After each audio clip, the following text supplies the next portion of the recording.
Hey everyone, thank you so much for joining me today. I am completely skipping on doing an intro for this video. I want to save time and I think it's not really necessary for this topic.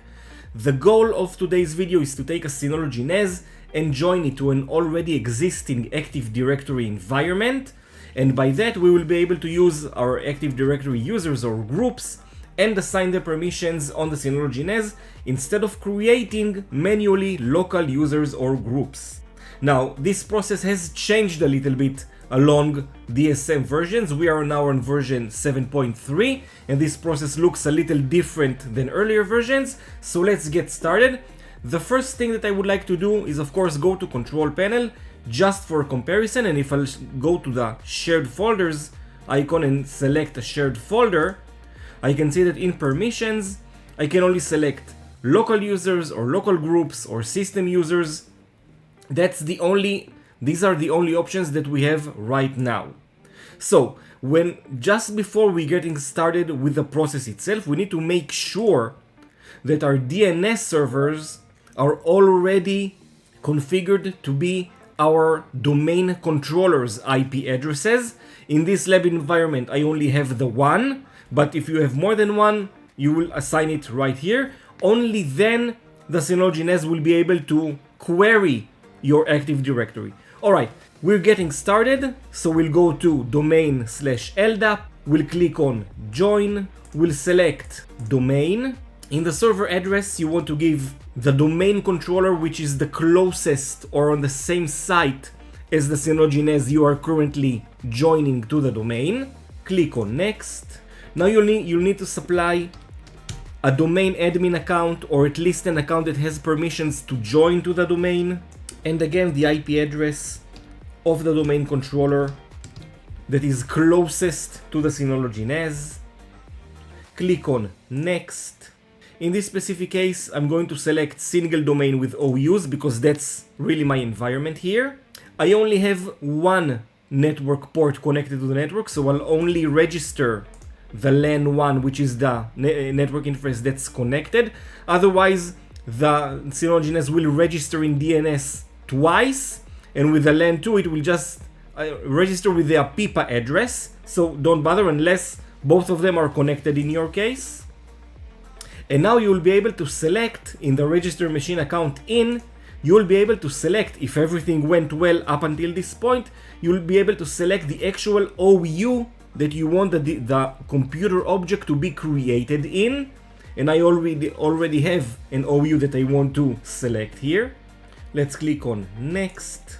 In this case, which is very new in the process of joining a domain, you can select which OUs you want to keep in sync with the Synology NAS. For example, if you have an OU that has thousands of computer objects, which is irrelevant in the Synology NAS case, you can just unclick it or uncheck it here, and the Synology NAS will not bother syncing this OU and its content. In my specific case, since this is just a demo environment, I'll just leave everything as is and click on next.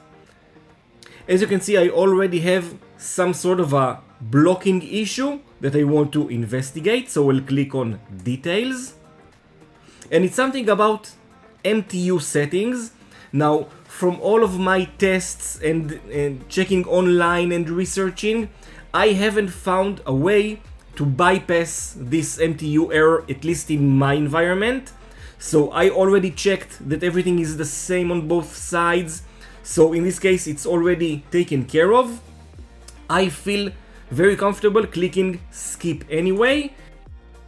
Right now the joining process is continuing, and we can see that we have hit the last checkpoint, so we can click on OK and click on OK. At this point, the Synology NAS is already joined to our Active Directory domain, and it's not really necessary, but I do recommend that you at this point restart your Synology NAS. So that's what I'm going to do. Click on restart. I'm going to pause the recording and I'm going to resume it once the Synology NAS has rebooted. Alright, so the device has rebooted, and before we continue, we are not done yet. I just want to show you a glimpse on the Active Directory side. Here's the OU that I selected to join the device to, and this is the device. We can see that it has joined Active Directory and a computer object has been created, which means that the process has been successful. But as I said, we are not done just yet. Let's go to Control Panel, again to Domain and LDAP. In Domain Users, we want to see that users from our Active Directory are indeed showing up. Same goes for Active Directory groups, and we can see that we are indeed getting them. So we can see that there is communication back and forth between the domain and our Synology NAS. So let's go to the main tab, select on settings, and we do want to do some sort of a schedule on a frequency where the Synology NAS will query Active Directory for changes. In an enterprise environment, I would probably put it on daily and every hour, but in a lab environment, weekly is fine by me, but we need to have some sort of a schedule going on. So let's click on Save. Going back into Settings and to the Advanced tab, we do want to allow nested groups to be queried. So I'm going to select the number here is how deep the nesting of the how deep is the nesting that the NAS can understand or query.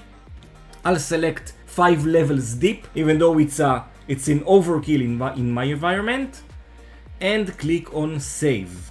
So this is for all the, let's say, technical settings that we need to make sure of before joining, while joining, and after joining, but we are not done just yet. But in order to make sure, or a sanity check that everything is indeed in order, we'll go back to the Shared Folder tab, select the data center or the shared folder that we checked before, click on Edit, click Permissions, and now we can see that we can choose domain users or domain groups, so we can take objects from our Active Directory and give them permissions on shared folders, on our Synology NAS, which was exactly the point or the goal of what we wanted to achieve here. But as I said, we are not done just yet. If you'll go to the Security Advisor, and I'm going to select just for now Work and Business, the Security Advisor will now scan all the settings of my Synology NAS, and there will be one finding that is related to our Active Directory membership. So let's click on System, and you can see that administrator permissions for the domain and enterprise, blah blah blah. Let's view the actual finding. And basically what this event tells us is that domain users or users that are in the group domain users in our Active Directory and enterprise admins, domain admins and enterprise admins are automatically assigned admin privileges on the Synology NAS itself, and the advisory says to turn this option off. So let's go to Control Panel, let's go to Settings, let's go to Advanced and Domain Administrators, delete that and delete that.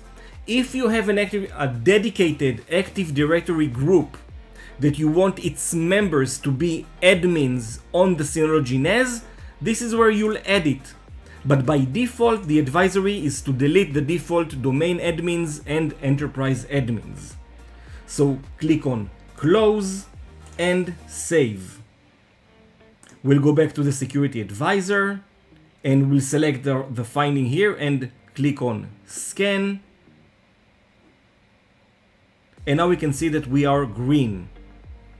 Another finding is the domain server signing is disabled, and of course, let's view it. We need to make sure SMB signing is on, which is a very serious security risk. It doesn't necessarily directly related to our domain membership, but it is something that is being, let's say, exploited on the domain level. So let's click on Control Panel, File Services, SMB, Advanced Settings, Enable Signing. Let's go ahead and do that. File Services, SMB, Advanced Settings. In Server Signing, we'll need to force signing. Let's click on Save, click on yes, close out of here, close out of here, and now let's rescan this finding. And we're green. So we have now joined our Synology NAS to the domain. We have set all the settings that we need to make sure this functionality remains to be functional. And we have addressed all the security risks that come from having a domain joined Synology device. So guys, if you like this video, please give this video a like and of course subscribe, and I'll see you all on my next video. Bye everyone, take care.